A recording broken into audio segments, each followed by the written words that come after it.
नमस्कार बच्चों, कैसे हैं आप सभी? मैं हूँ सीए जितेंद्र शाह और हम सभी पढ़ने वाले हैं सीए फाउंडेशन की अकाउंटिंग। तो आप में से कई बच्चे कॉमर्स बैकग्राउंड से होंगे और कुछ नॉन कॉमर्स बैकग्राउंड से भी होंगे। मैं बता दूँ, ये दोनों के लिए सूटेबल है क्योंकि हम एकदम बेसिक से सीखने वाले हैं। स्पेशली जो कॉमर्स बैकग्राउंड से है, मैं उनके लिए बता दूँ कि आप जब भी सीखें, एकदम बेसिक से ऐसा मानकर सीखें कि आपको कुछ नहीं आता है। जब कोरा कागज़ होगा तभी हम उस पर कुछ लिख पाएँगे। अगर भरा हुआ पेज है, तो हम उस पे लिख नहीं सकते। तो आपने 11th-12th में जो भी पढ़ा है, अभी उसको कुछ समय के लिए हटा दीजिए और एकदम बेसिक से स्टार्ट करते हैं। तो आज हम बेसिक्स से स्टार्ट करेंगे, ठीक है? तो हम आज कोई चैप्टर नहीं पढ़ रहे हैं। और आपका पहला जो चैप्टर है थियोरेटिकल, तो थ्योरी जो है हम बाद में पढ़ेंगे। हम पहले बेसिक पे फोकस करते हैं, उसके बाद हम कुछ चैप्टर स्टार्ट करेंगे। लेकिन जो आपका थ्योरी है उसको अभी कोई बच्चा ऐसा ना सोचे कि चैप्टर 1 कहाँ गया। चैप्टर 1 हम करेंगे, लेकिन हमारा थोड़ा अप्रोच थोड़ा अलग रहता है। जो पहला चैप्टर थियोरेटिकल है, अगर मैं उसको डायरेक्ट पढ़ाऊँ ना, तो कई बच्चे होंगे जिसको सिर के ऊपर से चला जाएगा कि ऐसा लगेगा कि ये क्या चल चल रहा है, कुछ चीज़ें समझ नहीं आ रहा। तो जब हम काफ़ी चैप्टर्स कर लेंगे ना, फिर जब हम थियोरेटिकल चैप्टर करेंगे चैप्टर 1, तो आपको खुद ही समझ में आने लगेगा कि ये क्या कह रहा है, ठीक है? तो अभी हम स्टार्ट करते हैं बेसिक से।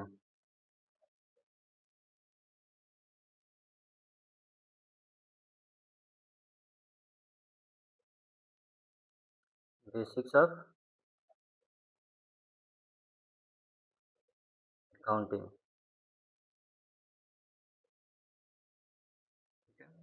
तो ऐसा मान लीजिए, एक एग्जांपल देता हूँ मैं कि आप सभी मित्र मिलकर लगभग मान लीजिए 20 मित्र मिलकर समर कैंप जा रहे हैं। समर कैंप मान लेते हैं आप लोग ऋषिकेश जा रहे हैं, ठीक है? तो summer camp two Rishikesh Rishikesh.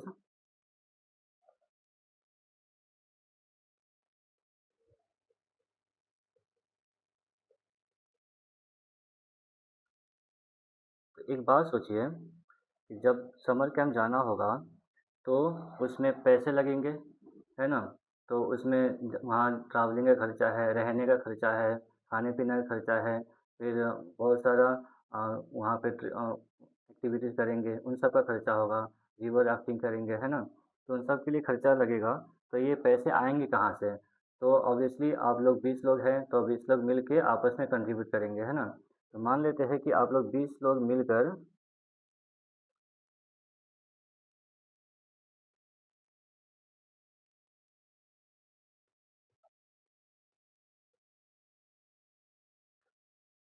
5-5 हज़ार रुपया कंट्रीब्यूट कर रहे हैं, ठीक है? और 3 दिन का कैंप है मान लेते हैं।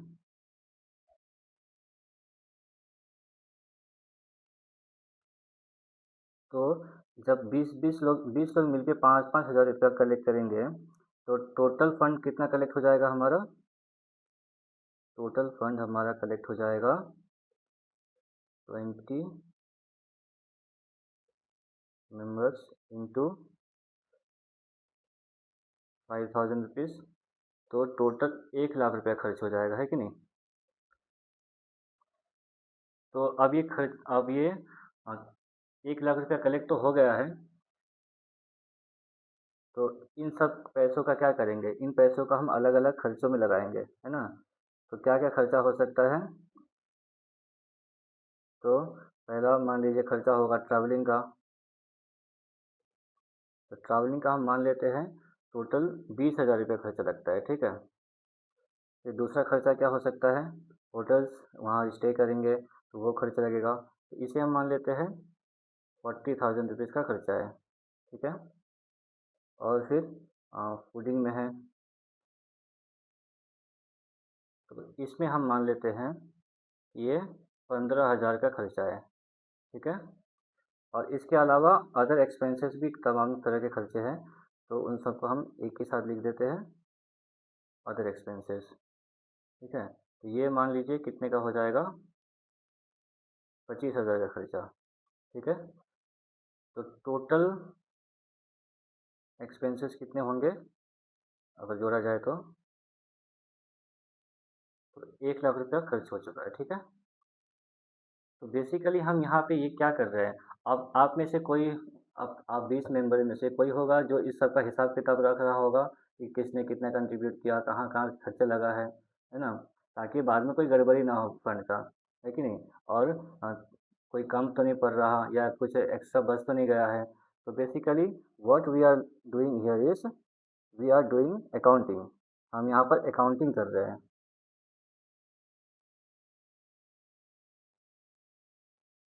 Basically what we are doing is accounting, है ना। तो इसी तरह से आ, हिसाब किताब रखना, है ना, कि पैसे कहाँ से आ रहे हैं, कहाँ खर्च हो रहे हैं, ठीक से मैनेज हो रहा है या नहीं नहीं हो रहा है फंड, है कि नहीं। तो इस तरह से हम देखते हैं अपने डे टू लाइफ में, इस छोटे कैम के लिए भी हम अकाउंटिंग करते हैं। तो सोचिए जो बिजनेस कर रहे होंगे उनको भी फंड का आवश्यकता होता है, उनको भी कई तरह तमाम तरह का खर्चा करना होता है। तो इन सब की अकाउंटिंग करेंगे या नहीं करेंगे, है ना। तो अकाउंटिंग करेंगे। तो हम एक एग्जांपल लेके समझते हैं, ठीक है।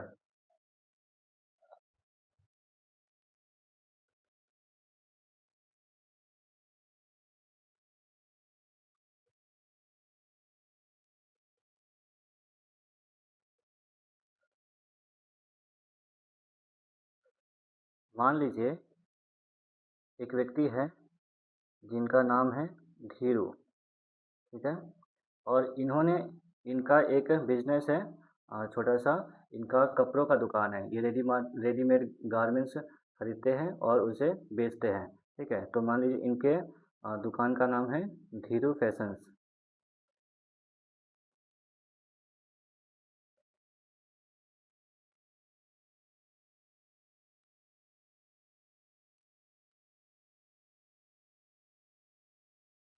तो इसमें अब ध्यान से सुनिएगा, इसमें ध्यान देने वाली बात यह है कि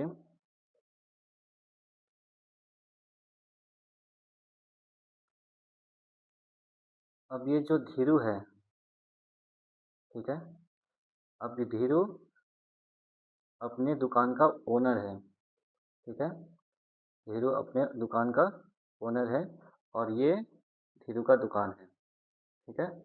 तो इसे हम इंग्लिश में कहेंगे बिजनेस एंटिटी, ठीक है ना। इसे बिजनेस एंटिटी कहेंगे हम इंग्लिश में। और दूसरी तरफ हम देखें, धीरू एक नेचुरल पर्सन है, ठीक है। लेकिन धीरू का जो दुकान है वो एक नेचुरल पर्सन नहीं, वो एक आर्टिफिशियल पर्सन है।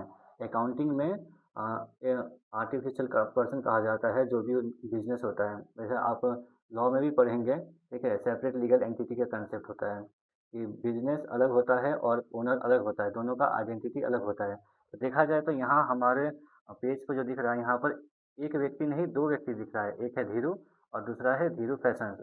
ये दोनों अलग अलग व्यक्ति हैं, ठीक है, इसे पर्सन माना गया है। हीरो एक नेचुरल पर्सन है जो एक लिविंग एंटिटी है, जैसे हमारे हमारे आपकी तरह, है ना। लेकिन धीरू फैशन जो है ये कोई नेचुरल पर्सन नहीं है, ये कोई जीता जागता व्यक्ति नहीं है। ये एक लीगल कंसेप्ट होता है जिसे लॉ की नज़र में इसे एक पर्सन माना जाता है। ये अपने नाम से कॉन्ट्रैक्ट कर सकता है, ठीक है, अपने नाम से परचेज सेल कर सकता है। जब आप बिल देखते हैं ना, अगर आप मान लीजिए किसी फैशन की दुकान में जाएँ तो आपको जो बिल मिलेगा ना, वो धीरू के नाम से नहीं, धीरू फैशंस के नाम से मिलेगा, ठीक है। तो यहाँ पर धीरू अलग है और धीरू फैशंस अलग है।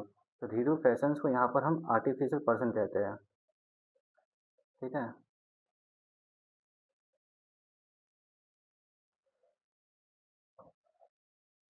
तो अब ध्यान से सुनिएगा, मैं एक बात बता दूँ, हम जब भी अकाउंटिंग करेंगे तो हमें ध्यान से रखना है कि हमें हमेशा धीरू के हिसाब से नहीं सोचना, हमें हमेशा धीरू फैशंस के नज़रिए से सोचना है। हमें बिजनेस एंटिटी के नज़रिए से ही सोचना होगा। जब भी अकाउंटिंग का बात होगा वहाँ पर धीरू का अपना पर्सनल खर्चे या पर्सनल इनकम से कोई लेना देना नहीं है, ठीक है। धीरू का अपना पर्सनल ट्रांजेक्शन से कोई लेना देना नहीं है। यहाँ पर हम अकाउंटिंग तभी करेंगे जब धीरू फैशन से रिलेटेड होगा, ठीक है। तो इस बात को नोट कर लीजिए कि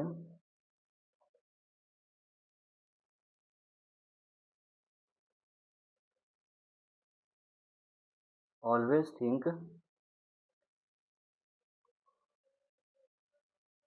from the point of view of Dhiro Fashions, that is business entity.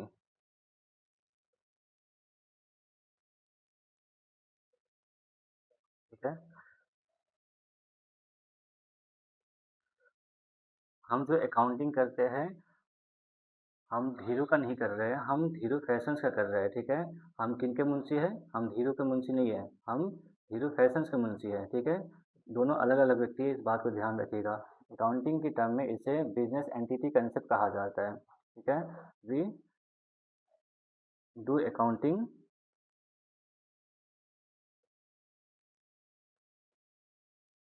और द बिजनेस एंटिटी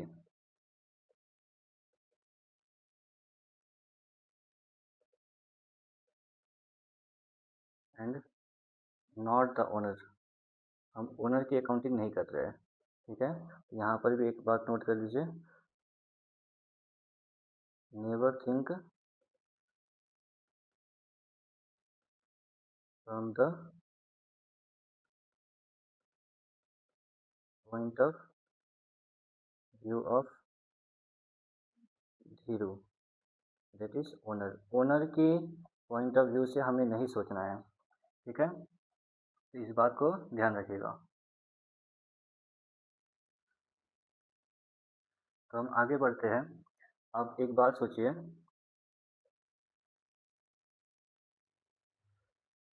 अब यहाँ पर हमारे राइट साइड में धीरू फैशंस है और लेफ्ट साइड में धीरू है, ओनर है। ठीक है, अब बिजनेस कौन कर रहा है? धीरू फैशंस कर रहा है, धीरू नहीं कर रहा, ओनर नहीं। ओनर तो हालांकि सारा दिमाग तो ओनर लगाता है, सारा काम ओनर ही करता है, लेकिन किसके नाम से कर रहा है? धीरू अपने नाम से नहीं करता, धीरू अपने धीरू फैशंस के नाम से करता है, अपने बिजनेस के नाम से करता है। तो हम सभी जानते हैं बिजनेस करने के लिए पैसे की ज़रूरत होगी, तो पैसा आएगा कहाँ से? अब पैसे क्यों चाहिए? क्योंकि आपको, आप कपड़े का बिजनेस कर रहे हैं तो आपको कपड़ों का स्टॉक खरीद कर लाना होगा ताकि सेल कर सके। आपको दुकान भाड़े पे लेना होगा, है ना, जो फ्लोर एरिया है वो भाड़े पे लेना होगा। ठीक है, और फर्नीचर्स लगाना होगा, बिलिंग मशीन लगाना होगा, आपको कंप्यूटर चाहिए और भी तमाम तरह के खर्चे होते हैं, है कि नहीं? आपको इलेक्ट्रिसिटी बिल बिल देना है, आप स्टाफ रखे हैं तो उसको सैलरी देना होगा। तो ये सब बिजनेस करने के लिए हमें पूंजी चाहिए। ठीक है, उसे हम इंग्लिश में कैपिटल कहते हैं ना। आप ध्यान से समझेंगे कैपिटल एक्चुअली होता क्या है, हम किससे कैपिटल कहते हैं। हम सभी ने सुना होगा लेकिन एक्चुअल मीनिंग समझेंगे आज कैपिटल का। ठीक है, तो अब यहाँ पर हमारे लेफ्ट साइड में धीरू है। ठीक है, और राइट साइड में धीरू फैशंस है।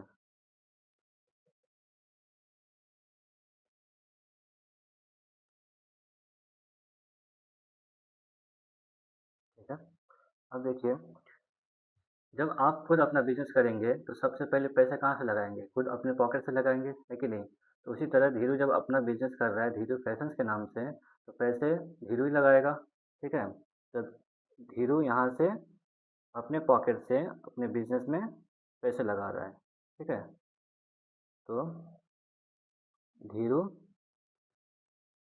इन्वेस्टेड, हम मान लेते हैं 10 लाख रुपया अपने बिजनेस में लगाया। ठीक है, इन हिज बिजनेस। ठीक है, तो अब एक बात ध्यान से समझिएगा,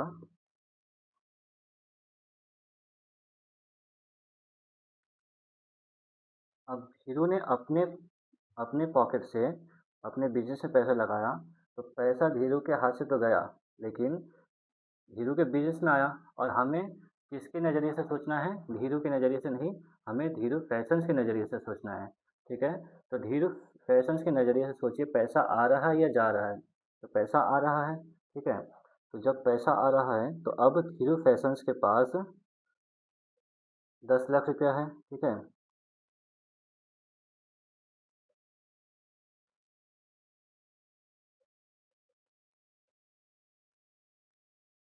ठीक है, 10 लाख रुपया कैश आ रहा है, हम मानते हैं कि धीरू कैश में अपना पैसा लगाया है, ठीक है।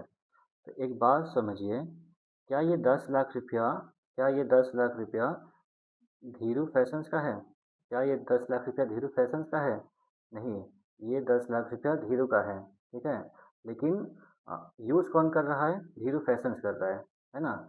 तो अब इस पैसे का मालिक तो धीरू फैशंस नहीं है, धीरू है, लेकिन यूज़ कर रहा है धीरू, ठीक है। तो अब ये पैसा जो है, this amount does not belong to Dheeru fashions, ठीक है। इट बिलोंग्स टू धीरू, और धीरू कौन है? ओनर है, ठीक है। अब जब बिजनेस कर रहा है, तो जब जब बिजनेस बंद होगा, ठीक है, या जब धीरू चाहे तो अपना पैसा वापस ले सकता है। यानी जब धीरू डिमांड करेगा अपने पैसे का, तो धीरू फैशंस को धीरू का पैसा वापस लौटाना होगा, ठीक है, जो कि जब धीरू चाहे तब वापस करना होगा। Which shall be return to Dheeru whenever he demands, ठीक है। इतना सा बात समझ में आया। तो देखा जाए तो क्या ये पैसा इस बिजनेस के नज़रिए से, धीरू फैशंस के नज़रिए से पेएबल टू समवन है, किसी को देने वापस करने का जिम्मेदारी है ना। तो इसे हम इंग्लिश में क्या कहेंगे? दिस अमाउंट इज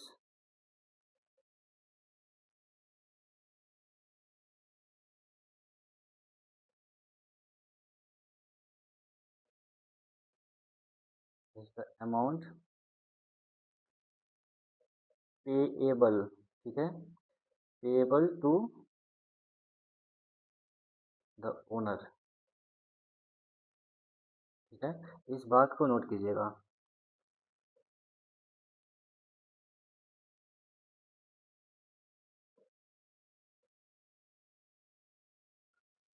इस बात को नोट कीजिएगा, ये amount payable to the owner है, ठीक है। तो इसे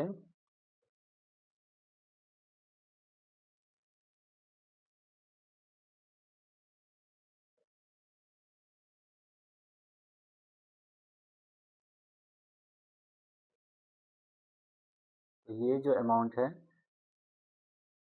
इस बिजनेस के लिए एक पेएबल है, पेएबल जो अमाउंट हमें किसी को वापस करना पड़े, ठीक है, जो हमारा नहीं है, किसी और को पे करना पड़ेगा बाद में, उसे हम अकाउंट्स के टर्म में लायबिलिटी कहते हैं, ठीक है। इसे हम लायबिलिटी कहते हैं। मैं यहाँ बगल में लिख देता हूँ इंटरनल, मैं इसके बारे में बात करूँगा थोड़ी देर में, ठीक है। और इस लायबिलिटी को कैपिटल कहा जाता है, ठीक है, क्योंकि ये लायबिलिटी टुवर्ड्स द ओनर है, ठीक है। ये जो पेएबल अमाउंट है, ये किसी और को नहीं, अपने ही मालिक को वापस करना है, ठीक है। जो इस बिजनेस का ओनर है उसे ही वापस करना होगा, इसीलिए ये कैपिटल कहा जाता है। इसे हम इक्विटी भी कहते हैं, ठीक है। इसका और भी टर्म्स है, ठीक है, ओनर्स इक्विटी भी हम कहेंगे, ठीक है। इसे हम नेट वर्थ भी कहते हैं, ठीक है। अब ध्यान से देखिए, ये जो कैपिटल कह रहे हैं ना हम इसे, ये वापस किसे करना है? ओनर को करना है, ठीक है। तो ओनर इस बिजनेस के लिए बाहर का व्यक्ति है या अंदर का व्यक्ति है? ऑब्वियसली ये अंदर का आदमी है, ठीक है। तो जब ये इंटरनल पर्सन है, तो इस लाइबिलिटी को हम इंटरनल लाइबिलिटी कहते हैं, ठीक है। इस बात को ध्यान रखिएगा, क्योंकि आगे हम पढ़ेंगे एक्सटर्नल लाइबिलिटी के बारे में भी, ठीक है। हम आगे बढ़ते हैं इस कंसेप्ट के साथ में। ये एक स्टोरी चल रहा है, ठीक है, धीरू और उसके बिजनेस का, ठीक है ना। तो अब आगे बढ़ते हैं। 10 लाख रुपया धीरू ने तो दे दिया, लेकिन अभी भी लग रहा है ना कि पैसे कुछ और चाहिए, ठीक है? तो फंड चाहिए और कहीं से। अब धीरू के पास जितना था वो कैसे भी मैनेज करके तो दे दिया, लेकिन फंड किसे चाहिए बिजनेस करने के लिए? धीरू को नहीं, धीरू फैशंस को चाहिए, उस बिजनेस को चाहिए। तो धीरू अपने मालिक से बिजनेस अपने मालिक से तो पैसा ले लिया है, ठीक है, लेकिन पैसे और भी चाहिए, तो कहाँ से मांग सकते हैं हम? तो देखिए, नया नया बिजनेस है, बैंक से मांगने जाए तो इतनी आसानी से देगा नहीं, ठीक है? तो शुरुआती समय में ना फ्रेंड रिलेटिव्स काम आते हैं। तो जब आपका कोई अच्छा फ्रेंड है तो हम उससे मांग के देखते हैं, ठीक है? तो धीरू का एक बचपन का बहुत ही अच्छा फ्रेंड है, ठीक है? उसका नाम है वीरू, ठीक है? हम यहाँ लेते हैं एग्जाम्पल के लिए, वीरू लेते हैं, ठीक है?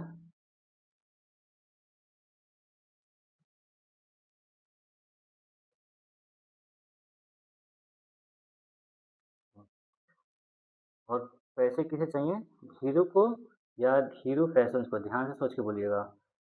पैसे बिजनेस करने के लिए धीरू को नहीं चाहिए, धीरू फैशंस को चाहिए, ठीक है? तो धीरू फैशंस जो है जो है धीरू के फ्रेंड से बोरो करेगा, ठीक है? लोन लेगा एक तरह से, ठीक है? धीरू फैशंस।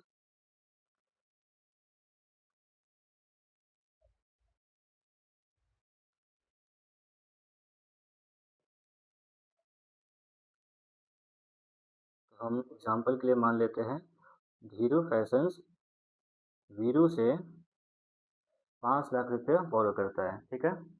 अब वीरू कौन है? वीरू धीरू का फ्रेंड है, ठीक है ना? एक बात समझिए, धीरू के लिए Veeru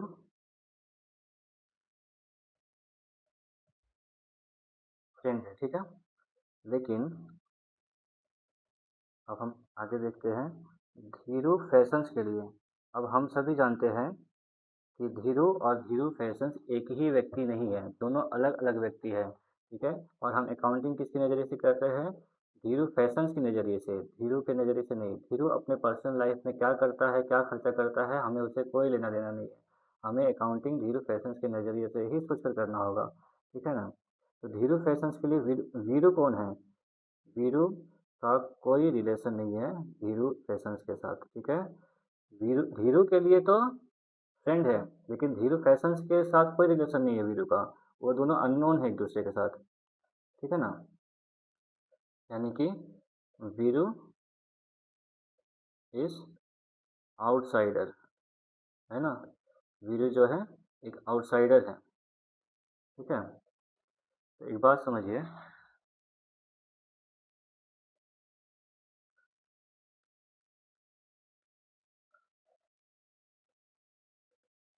now think from the point of view of Dhiru fashions, ठीक है ना? नॉट धीरू, धीरू के नज़रिए से नहीं सोचना है हमें, धीरू फैशंस की नज़रिए से सोचना है। तो अब एक बात समझिए यहाँ, ध्यान से देखिएगा। अब इस बात को ध्यान से देखिए, ठीक है? अभी हम कुछ नया सीखने वाले हैं। आप 11 12 में जो भी सीखा है अभी भूल जाइए, ठीक है? ताकि अच्छे से सीख पाए। तो धीरू फैशंस के पास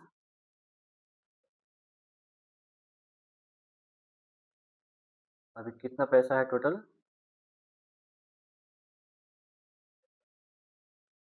10 लाख रुपया धीरू ने दिया था, ओनर ने, ठीक है? 10 लाख रुपया ओनर ने ही दिया है खुद ही।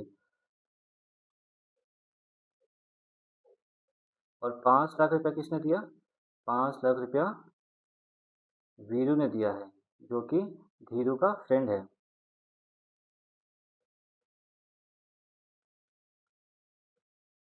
ठीक है ना?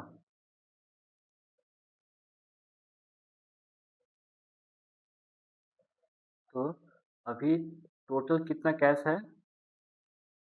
धीरू फैशंस के पास टोटल अभी 15 लाख रुपया का कैश है, ठीक है?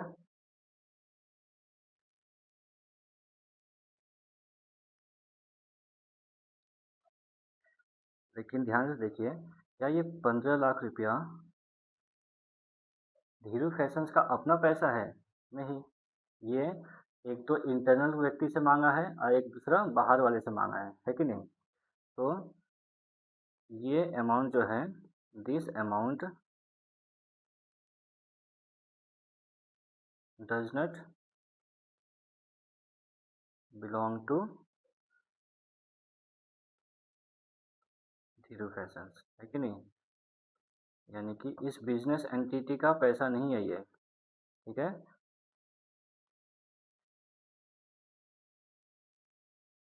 अब आगे देखिए, इसका मतलब ये है कि ये जो 15 लाख रुपया है, ये जिससे लिया है उसे वापस करना होगा, है कि नहीं? कोई अगर मैं आपसे लोन मांगूँ तो आप तो बाद में वापस मांगेंगे ना हमसे, है कि नहीं? तो जब धीरू फैशंस ने वीरू से और धीरू अपने मालिक से पैसा लिया है, तो वो भी अपना अपने टाइम पर जब मांगना होगा तो वापस आके मांगेंगे, है कि नहीं? तो ये जो पेएबल है अमाउंट, ठीक है? अब ये कैसे है देखिए, समझिएगा।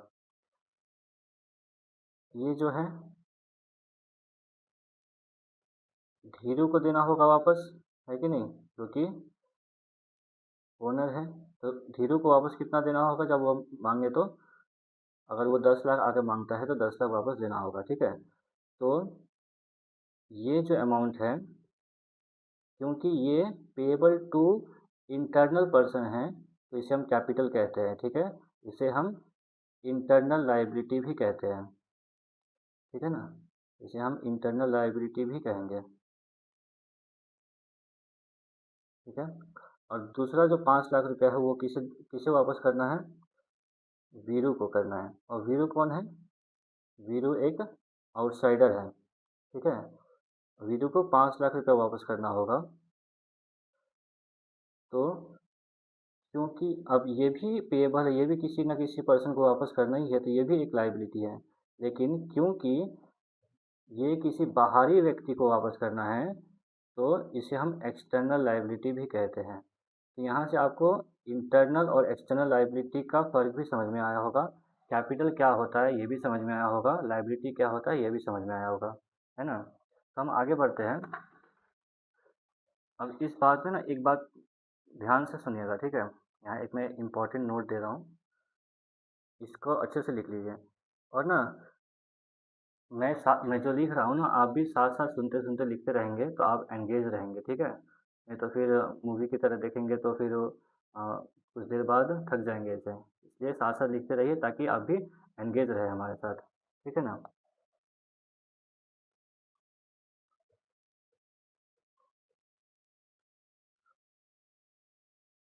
यहाँ एक एग्ज़ाम्पल से समझिए कि अगर वीरू से 5 लाख रुपया धीरू फैशंस अपने नाम से लिया था, ठीक है? जो कि एक आउटसाइडर था। लेकिन अगर ये सोचिए, एक डाउट किसी को आ सकता है कि अगर धीरू खुद अपने दोस्त से 5 लाख रुपया मांगता और फिर धीरू फैशंस में लगाता, अपने बिजनेस में लगाता, तो क्या ये एक्सटर्नल लायबिलिटी ही होता या कैपिटल कहलाता? सर थोड़ी देर में सोचिएगा, ठीक है? अभी सोच के सोचिए आगे बढ़ने से पहले कि क्या होता, अपने मन में आंसर सोच लीजिए, ठीक है? या आप कमेंट में भी लिख सकते हैं, ठीक है? कि यहाँ पर अगर धीरू डायरेक्टली अपने फ्रेंड वीरू से 5 लाख रुपया मांगे और उसके बाद अपने बिजनेस में लगाए, तो बिजनेस के लिए वो पैसा लायबिलिटी एक्सटर्नल लायबिलिटी होगा या कैपिटल होगा, ठीक है? एक बार सोचिएगा, मैं तब तक लिखता हूँ।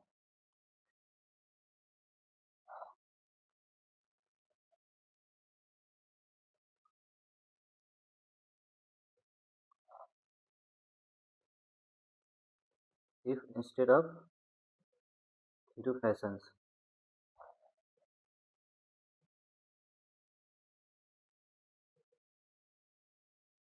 Dhiru himself had borrowed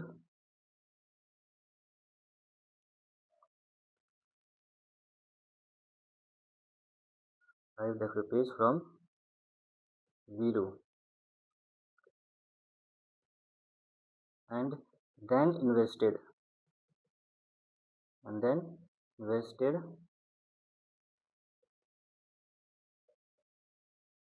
the same amount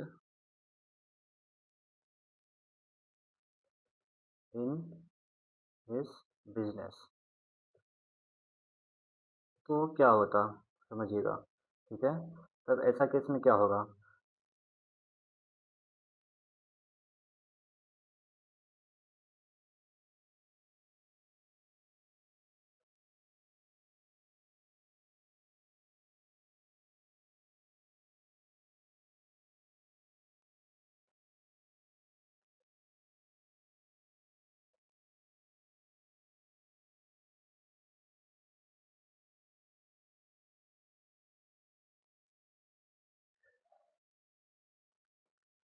अभी ध्यान से देखिए, धीरू अपने फ्रेंड से डायरेक्ट बोरो कर रहा है। ठीक है,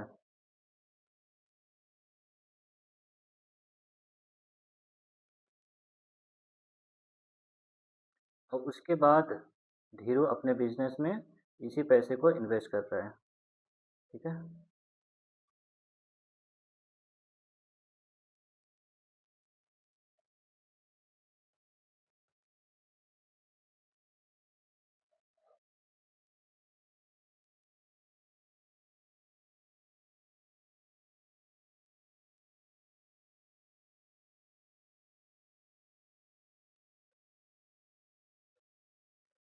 अब एक बात ध्यान से समझिएगा।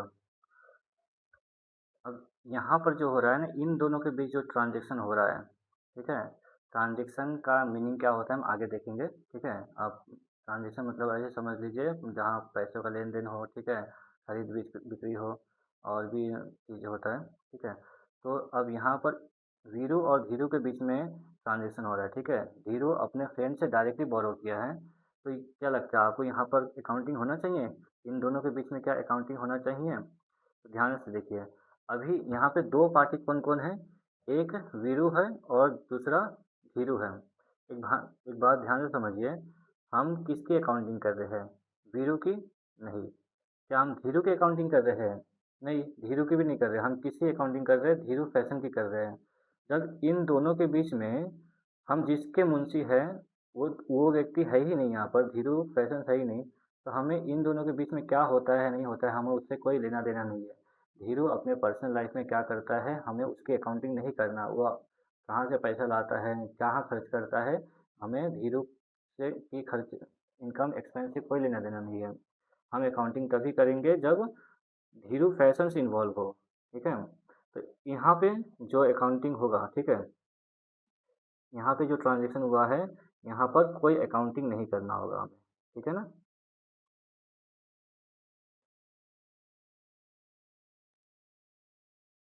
ठीक है, इतना बात समझ में आया होगा। अब यहाँ देखिए, इसके बाद जब धीरू उसी पैसे को अपने बिजनेस में इन्वेस्ट कर दिया, तब यहाँ अकाउंटिंग होना चाहिए। हाँ, क्योंकि यहाँ पर हम जिसके अकाउंटेंट हैं, ठीक है, हम जिसके मुंशी हैं, हम उस वो यहाँ पर इन्वॉल्व है। ठीक है, तो हम इसकी अकाउंटिंग करेंगे। ठीक है, इतना सा बात समझ में आया? तो हमें अकाउंटिंग किसकी नज़रिए से करना है? धीरू के नज़रिए से नहीं, हमें धीरू फैशंस की नज़रिए से करना है। ठीक है, तो देखा जाए तो यहाँ पर धीरू फैशंस के पास पैसा आ रहा है। ठीक है, तो यहाँ पर अकाउंटिंग होगा, है ना? तो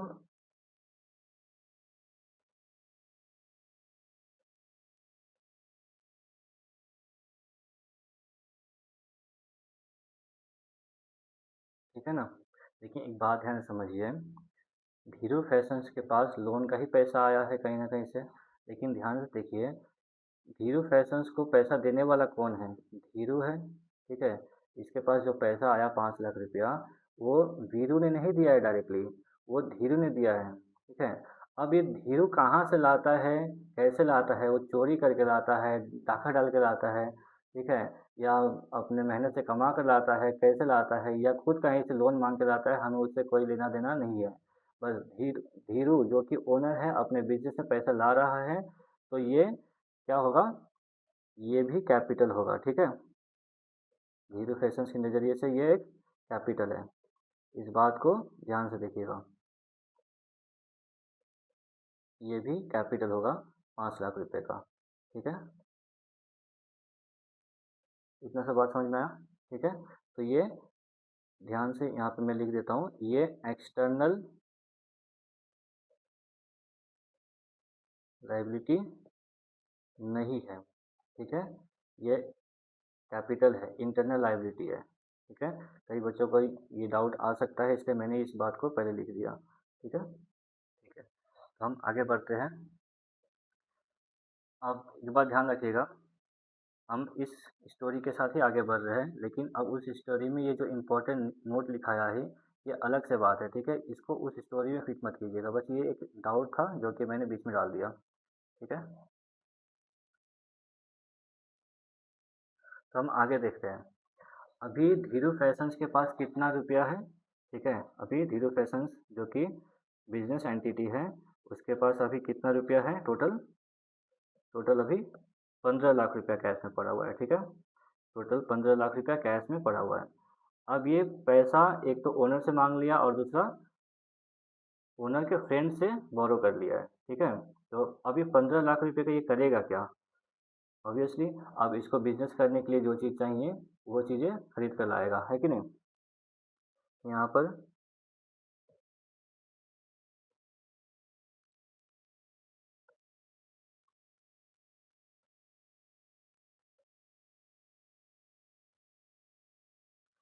अब ये जो धीरू फैशंस है, अब ये क्या करने वाला है? परचेस्ड फॉलोइंग आइटम्स और बिजनेस, बिजनेस के लिए ये कुछ आइटम खरीदने जा रहा है, ठीक है। और बिजनेस यूजिंग कैश, ये जो 15 लाख रुपया इसके पास है, इसका यूज़ करके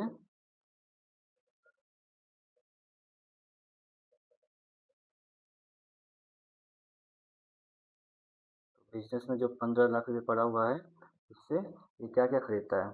तो पहला हम लेते हैं, ये कपड़े खरीदता है, ठीक है। कपड़े जो कि इसका स्टॉक है, क्योंकि ये कपड़ों का बिजनेस करता है, तो कपड़े खरीदेगा और कपड़े को रीसेल करेगा, ठीक है, ताकि प्रॉफिट में बेच सके, है ना। यही बिजनेस कर रहा है। तो ये जो कपड़ा है इसको इसके लिए स्टॉक कहलाएगा, ठीक है।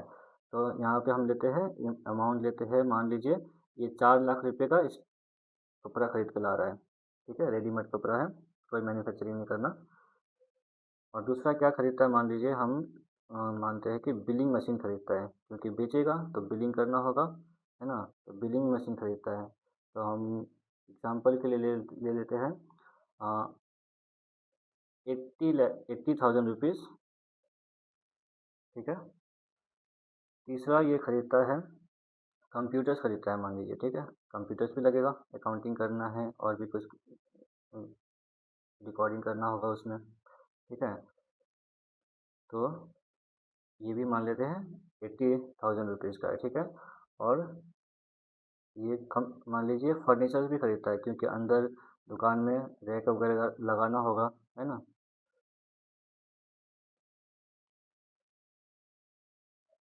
तो ये हम मानते हैं 6,40,000 रुपीज़ का हम मान लेते हैं, ठीक है। अभी के लिए हम इतना ही मानते हैं, और भी चीज़ें हो सकता है, लेकिन ज़्यादा लिखेंगे तो फिर और समझने में मुश्किल हो जाएगा, इसलिए हम इतना ही रखते हैं ताकि सिंपल रहे, ठीक है। तो ये टोटल कितना खर्चा कर लिया इसमें, अगर हम देखें यहाँ, तो 4,80,000 प्लस 80,000 6,40,000, तो ये 12 लाख रुपीज़ का अभी एक्सपेंडिचर कर चुका है, ठीक है। तो अब यहाँ पर हम एक बार नोट कर लेते हैं कि अभी अवेलेबल कैश कितना है, ठीक है।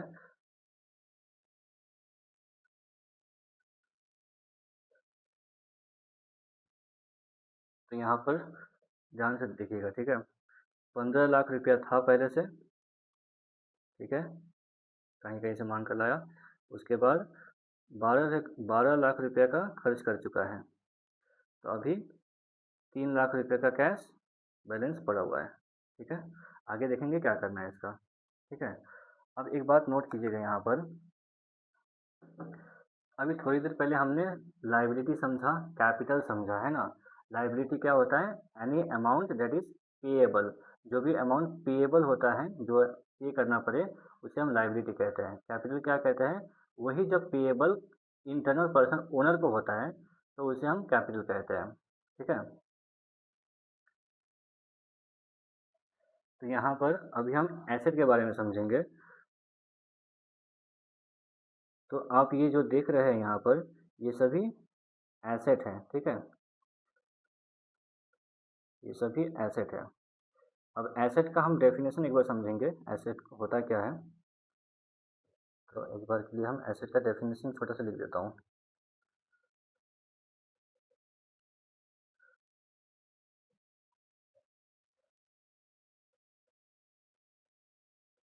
Assets are economic resources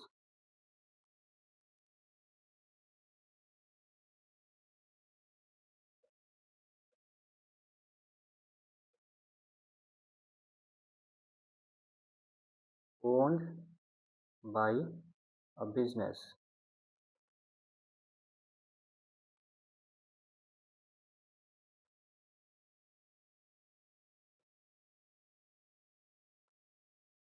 which will enable it to get future economic benefit। ठीक है, इसे हम शॉर्ट में एफ ई बी लिख देते हैं। ठीक है। तो देखिए, एसेट होता क्या है। ठीक है, हर वो इकोनॉमिक रिसोर्सेज का कहने का मतलब है हर वो रिसोर्सेज जो कि एक बिजनेस का होता है। ठीक है। तो अब ये जो रिसोर्सेज यहाँ पर, ये जो ये जो क्लोथ्स है, ठीक है, बिलिंग मशीन है, कंप्यूटर्स है, ये फर्नीचर है, ये सभी इकोनॉमिक रिसोर्सेज है। ठीक है। इकोनॉमिक क्यों कहा गया है? क्योंकि यह इसका कोई मॉनेटरी वैल्यू होता है। ठीक है। तो अब ये जो रिसोर्सेज है, इसका ओनर कौन है? इस रिसोर्सेज का ओनर कौन है? इसका ओनर धीरू फैशंस है। ठीक है। इसका ओनर बिजनेस एंटिटी है।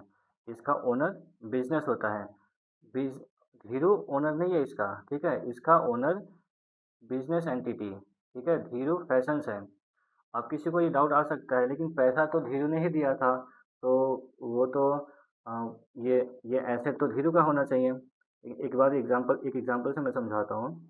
मान लीजिए मैंने आपसे 10 लाख रुपया बोरो किया। ठीक है, आपने मुझे 10 लाख रुपया दे दिया। अब आपको मेरे से क्या लेना है? वापस 10 लाख रुपये ही वापस लेना होगा, है कि नहीं? अब उस 10 लाख रुपया से मैं क्या कर रहा हूँ, क्या नहीं कर रहा हूँ, इससे आपको क्या लेना देना, है ना। उससे मैं अब कार खरीदूँ, बाइक खरीदूँ, ठीक है, या फिर कंप्यूटर्स खरीदूँ, या फिर कोई भी खर्चा करूँ, अपने घर का खर्च करूँ, इससे आपको क्या लेना देना। अगर मैं बाइक खरीदता हूँ मान लीजिए, या फिर कंप्यूटर खरीदता हूँ, तो बाइक या कंप्यूटर तो मेरा ही है ना। आप मान लीजिए शोरूम में जाते हैं, ठीक है, आपने कंप्यूटर देखा एक लैपटॉप देखा, और वहाँ फाइनेंस करवा लिया। ठीक है, फाइनेंस करवाने का मतलब क्या होता है कि आपने लोन लेके वो खरीदा है ना। तो अब वो कंप्यूटर तो आपका ही है, हालांकि उसमें अब ओनरशिप का बात थोड़ा अलग है। ठीक है, एक बात समझिए, मैंने आपसे लोन लिया है। अब लोन लेकर मैं उस पैसे से क्या खरीदता हूँ नहीं खरीदता हूँ, उस प्रॉपर्टी का मालिक तो मैं ही हूँ। आपको मेरे से क्या लेना है? आपको मेरे से बस 10 लाख रुपया वापस लेना है ना। तो अब जो चीज़ मैंने लोन लेकर खरीदा आपसे, वो चीज़ आपका नहीं है, वो चीज़ तो मेरा हुआ, है कि नहीं। आपको आपको मैं वापस क्या करूँगा? 10 लाख रुपये वापस करूँगा, है कि नहीं। अगर नहीं कर पाऊँ तो मैं वो सामान बेच कर करूँगा, लेकिन वो सामान का ओनर तो मैं ही हुआ, है कि नहीं। तो उसी तरह यहाँ पर ये जो भी एसेट दिख रहा है ना, इन सब का ओनर कौन है? बिजनेस है, धीरू नहीं है। ठीक है, वो जो प्रोप्राइटर होता है वो नहीं होता। ठीक है। एक बात ध्यान रखिए इसमें। अब एसेट के डेफिनेशन में ना एक बात आया है, फ्यूचर इकोनॉमिक बेनिफिट। ठीक है, इस बात को नोट कीजिएगा। क्या ये जो कपड़े हैं, ठीक है, इसको फ्यूचर में बेच कर पैसे कमाऊंगा, है ना। तो ये इससे क्या मुझे फ्यूचर में कुछ इकोनॉमिक बेनिफिट होगा, है ना। उसी तरह जो बिलिंग मशीन है, कंप्यूटर है, फर्नीचर है, ये भी मैं अपने बिज़नेस में यूज़ करके इसके हेल्प से मैं पैसे का ये मुझे बिज़नेस करके पैसे कमाने में हेल्प करेगा, है कि नहीं? तो क्या ये मुझे फ्यूचर में कुछ इकोनॉमिक बेनिफिट दे रहा है या नहीं दे रहा है ना? दे रहा है, तो ये क्योंकि ये फ्यूचर इकोनॉमिक बेनिफिट दे रहा है सभी, ठीक है? फ्यूचर में कुछ ना कुछ इकोनॉमिक बेनिफिट देगा, तो ये हमारे लिए एसेट है, ठीक है? ये उस बिज़नेस के लिए एसेट होगा, ध्यान से समझिएगा। अगर कोई चीज़ ऐसा है जिससे फ्यूचर में कोई इकोनॉमिक बेनिफिट नहीं मिलने वाला है, तो उसे हम एसेट नहीं कहेंगे अकाउंटिंग में, ठीक है ना? तो इस बात को लिख लीजिएगा, ठीक है? अभी मैं नीचे साथ ही साथ लायबिलिटी का भी डेफिनेशन लिख देता हूँ,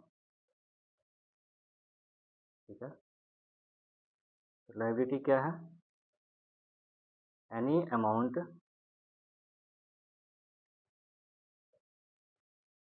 पेएबल, ठीक है, बाय द बिजनेस। किसके लिए पेएबल है? बिजनेस के लिए पेएबल है, ठीक है। बिजनेस किसी पर्सन को पे करेगा, है ना? इसके बारे में हमने पहले समझ लिया है। कैपिटल का भी लिख देता हूँ अभी। कैपिटल क्या होता है? ये भी पेएबल है, ठीक है। Amount payable to the owner, ठीक है। जब ओनर को पेएबल हो तो इसे हम कैपिटल कहेंगे, ठीक है। इतना सा बात समझ में आया? तो चलिए आगे बढ़ते हैं। हम मान लेते हैं कि अभी इस बिज़नेस का स्टार्टिंग डेट है, इसने 1 अप्रैल 2026 को बिज़नेस स्टार्ट किया है, ठीक है। तो अभी इतना ट्रांजैक्शन होने के बाद, इतना अभी जो ओनर से और वीडियो से पैसे लिए हैं और उसके बाद में कुछ-कुछ परचेसिंग हुआ है, ठीक है। इसके बाद इसी डेट को अब इस बिज़नेस का क्या फाइनेंशियल पोजीशन है, ठीक है। मतलब अभी कैसा स्थिति है, ये देख रहे हैं अभी।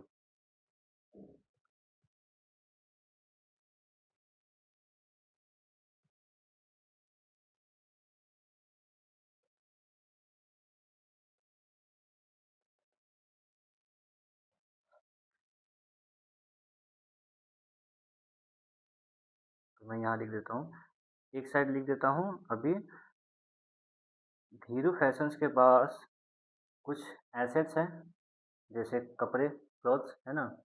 बिलिंग मशीन है, कंप्यूटर है और क्या खरीदा था? कंप्यूटर्स खरीदा था, ठीक है? और कंप्यूटर्स खरीदा था, ठीक है?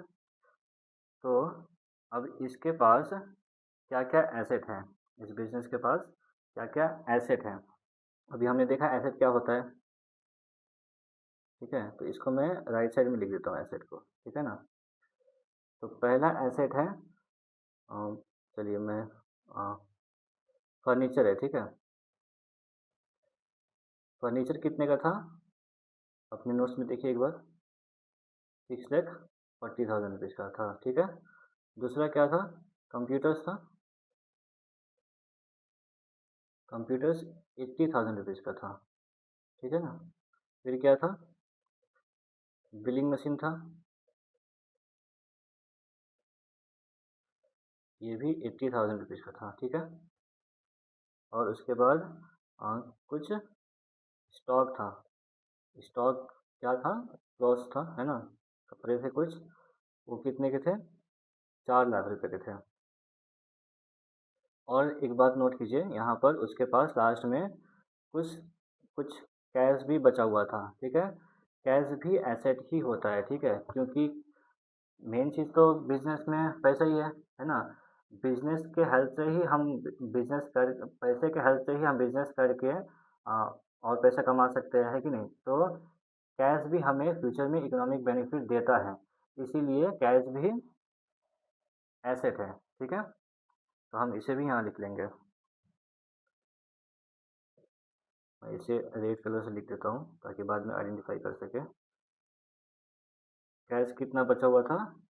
3 लाख रुपीज़ बचा था, ठीक है। तो अभी हम टोटल करके देखें, तो ये टोटल कितना आता है, आप भी एक बार कैलकुलेट कर सकते हैं। तो ये टोटल 15 लाख रुपया आता है, ठीक है, टोटल 15 लाख रुपीज़ आया। अब एक बात नोट कीजिए, ये जो एसेट परचेज़ किया है, ये सभी जो एसेट परचेज़ किया है, क्या ये अपने पैसे से किया है? नहीं, ये किसी से माँग कर ही लाया था ना। तो अब जो ओनर है धीरू और जो वीरू है, वो बाद में जब पैसा माँगने आएगा तो इसे वापस देना होगा, है कि नहीं? तो वो इसके लिए एक लोन है या नहीं है? लायबिलिटी है, ठीक है? तो हम उसे भी एक तरफ से लिख लेते हैं लेफ्ट साइड में, ठीक है?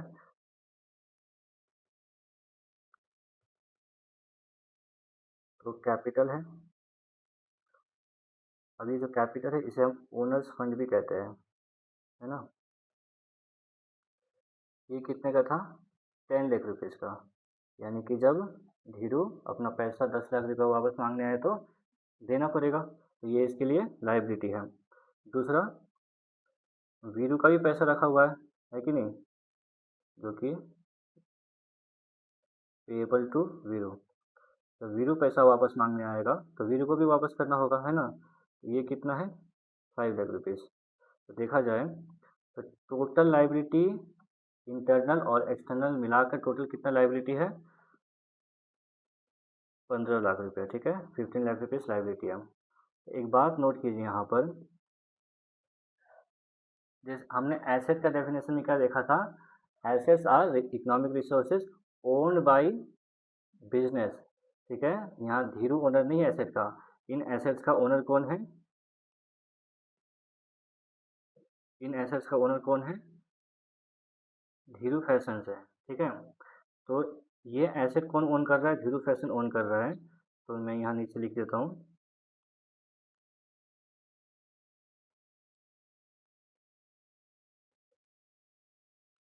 बिजनेस ओन्स इट, ठीक है। और एक बात ध्यान दीजिए,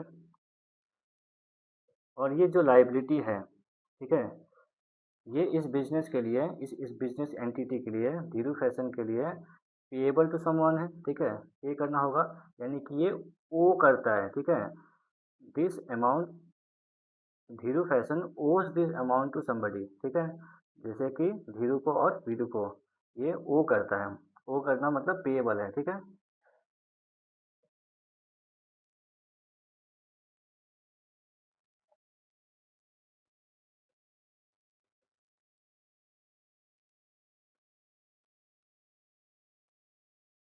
ठीक है, यहाँ मैंने लिख दिया है, यहाँ ओस लिखा है, ठीक है, और ये ओन्स लिखा है, मतलब ये इसका मालिक ये है और ये लाइबिलिटी हो जाता है, ठीक है। एक बात नोट कीजिए, धीरू फैशंस जितना ओन करता है उतना ही वो भी करता है ना। तो यहाँ पर दोनों बराबर है, ठीक है। What business owns is equal to what business owes, ठीक है। इसे मैं लिख देता हूँ नीचे,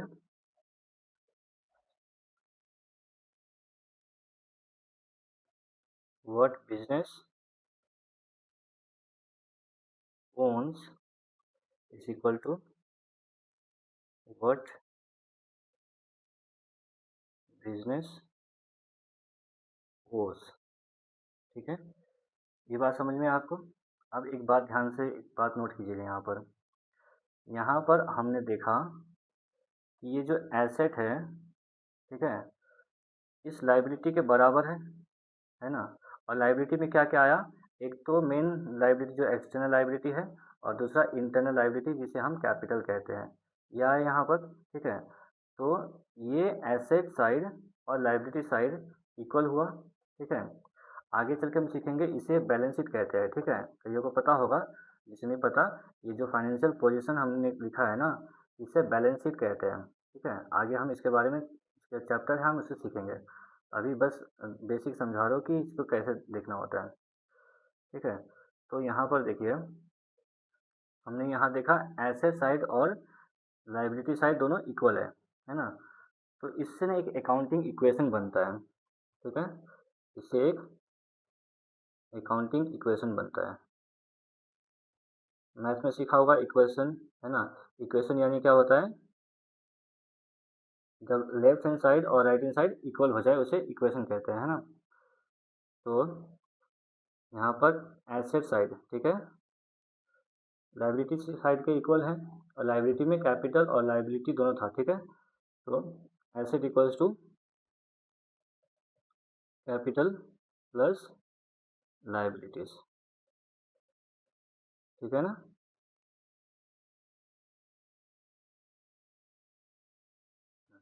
इसे हम घुमा कर भी लिख सकते हैं।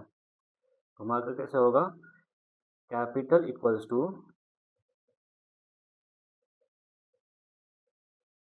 एसेट माइनस लाइबिलिटीज, ठीक है। इसे हम घुमाकर मैथमेटिक्स में जिसको मैथ अगर नहीं आता तो इसका एक तरीका होता है, जब कैपिटल मैंने लेफ़्ट साइड में लिखा, जब कैपिटल को मैंने लेफ़्ट साइड में लिखा और तो लाइबिलिटी को इस साइड में मैंने ट्रांसफ़र कर दिया, तो लाइबिलिटी प्लस में था तो इस साइड आकर माइनस में हो गया है, ठीक है। वैसे काफ़ी को पता ही रहता है ये बात। हम आगे बढ़ते हैं इस बात को लेकर अब, ठीक है। तो यहाँ तक आप लोग को समझ में आया, ठीक है। अभी हम डिस्कशन करते करते अकाउंटिंग इक्वेशन तक समझे हैं इस बात को, ठीक है। तो आज के लिए हम डिस्कशन इतने रखते हैं। इस डिस्कशन को हम आगे फिर नेक्स्ट क्लास में कंटिन्यू करेंगे, ठीक है। तो आप जिसे भी ये नोट्स का पीडीएफ चाहिए होगा, टेलीग्राम चैनल में ज्वाइन कर सकते हैं। उसका लिंक डिस्क्रिप्शन में दे रखा है, ठीक है। Thank you very much.